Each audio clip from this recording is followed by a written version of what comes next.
Before I begin my story, let me tell you a little about myself. I am Benjamin Andrews, 26 years old.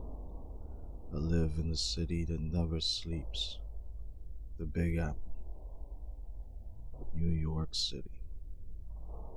I am an aspiring actor who dreams of starring in the most unbelievable film. I just never thought it would be all too real. I'm not a religious person, nor do I believe in ghosts or in the supernatural. Or at least, I didn't. Last night, after I got home from the club, I dozed off on the couch.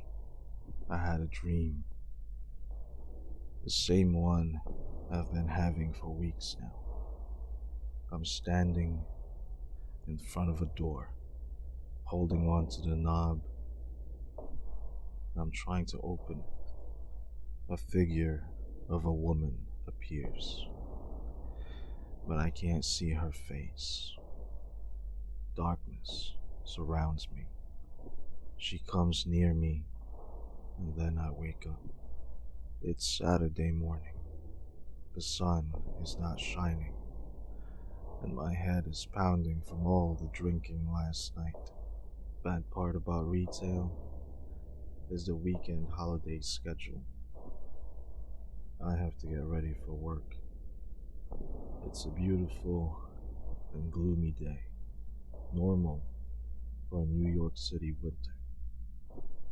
And just like every aspiring actor, I work at a coffee shop. Yeah, I make your coffee.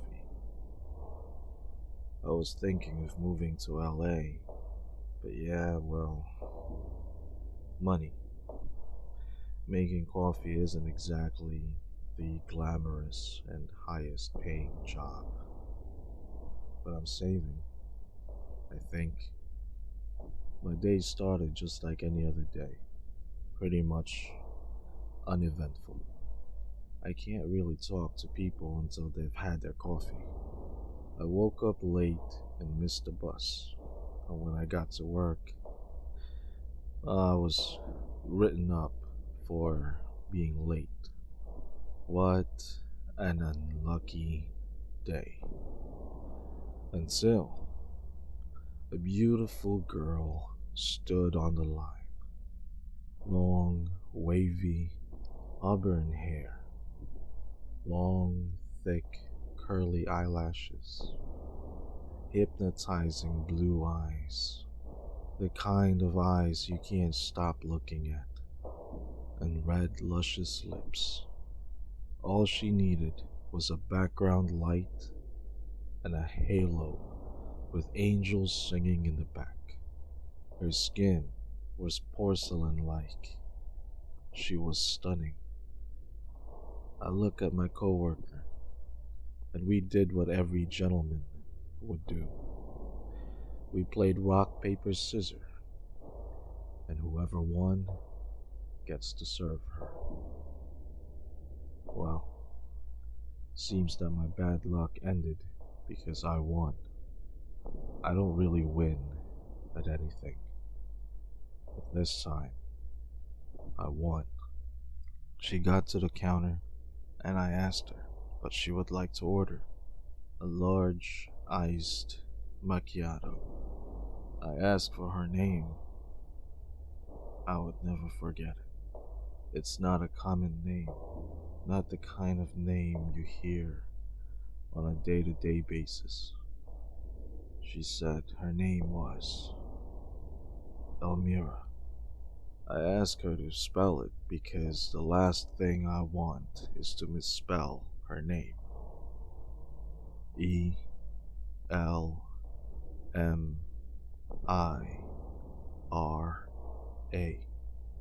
I wrote it down on the cup, and I added a heart and a smiley face. I was basically doodling on her cup. After I made her drink, I did what a single guy would do. I introduced myself. She smiled. her teeth pearly white. It was the perfect accent to her beautiful look. We talked for a little while, just simple pleasantries. She wrote something on the receipt. She said her farewell, and when I looked at the paper, it was her phone number. She wrote, "Text me," and a smiley face. The rest of the day was uneventful. Some hours were busy, some were so slow I wanted to take a nap. Instead of taking a nap, I texted her. We exchanged messages until the end of my shift. My shift was finally over. The bus stop was about 5 minutes from my work. As soon as I got there, the bus was leaving. Well, my good luck was going to run out eventually. I decided to walk instead of waiting for 20 minutes for another bus. I decided I was going to stop by for a Chinese food takeout. As I was dodging the New York City tourists on the sidewalk, I saw this new diner to my left. And guess who was there? The angel that descended from heaven and went for a coffee.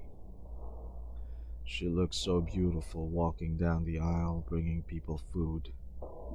I felt my heart leap out of my chest, grew some legs, and ran straight to her. Then I snapped back to reality to see her smiling and waving. So I waved back. I didn't want her to think I was a creepy stalker, so I kept on walking. I arrived home. I looked around my bleak apartment. Terrible feng shui. But hey, it's my bachelor's pad. What can I say? It's home. I looked in the fridge to see if I had anything to drink. A bottle of beer from last weekend. I did what every responsible male adult would do. I opened the beer and sat on the couch, getting ready to eat my $6.99 gourmet Chinese food that was made by a Spanish guy. I received a text from Elmira asking if I wanted to have dinner. You know what that means. I'll be broke after tonight. And she sent me her address asking me to pick her up. I replied, but for some reason, my message didn't go through. It doesn't matter. I'll just finish my beer and head over to her place. The day must have taken a toll on my body because I started dozing off. I fell asleep on the couch. I dreamed again. This time, it was different. I left my apartment and took the train to where Elmira lives. It was an old building. I walked to the buzzers and rang apartment 87. Her voice echoed through the speaker, telling me to come right up. The door buzzed in and I went in. The building smells moldy. It seems that the building has 10 apartments on each floor. The elevator suddenly stopped and the lights went out. I was afraid, but a few seconds later, the lights came back on. The elevator began to move again. I walked down the long hallway and finally arrived at apartment 87. I knocked on the door 3 times,